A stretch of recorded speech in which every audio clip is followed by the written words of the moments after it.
A1 న్యూస్కు స్వాగతం.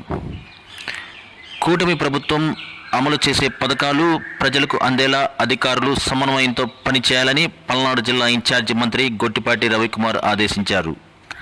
పెదకూరుపాడు నియోజకవర్గ స్థాయి అధికారుల సమన్వయ సమావేశంలో నరసరావుపేట ఎంపీ శ్రీకృష్ణదేవరాయలు, పెదకూరుపాడు ఎమ్మెల్యే భాష్యం ప్రవీణ్, పల్నాడు జిల్లా కలెక్టర్ అరుణ్ కుమార్లు పాల్గొన్నారు. ఈ సందర్భంగా ఎమ్మెల్యే భాష్యం ప్రవీణ్ మాట్లాడుతూ, వేసవి కాలంలో నీటి ఎద్దడి తలెత్తకుండా అధికారులు అన్ని చర్యలు తీసుకోవాలని సూచించారు. ఉపాధి హామీ పథకాన్ని సమర్థవంతంగా నిర్వహించాలని ఆదేశించారు. లిఫ్ట్ ఇరిగేషన్లన్నీ సక్రమంగా పనిచేసేందుకు చర్యలు తీసుకోవాలన్నారు.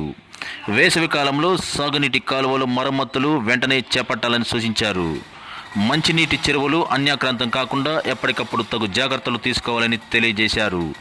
అమరావతిని పర్యాటక ప్రాంతంగా తీర్చిదిద్దేందుకు అవసరమైన అన్ని చర్యలు చేపట్టాలని, అందుకు ఎప్పుడూ తన మద్దతు ఉంటుందని, అందుకు అవసరమైన ప్రతి కార్యక్రమాన్ని ముందుని నడిపిస్తానని తెలియజేశారు.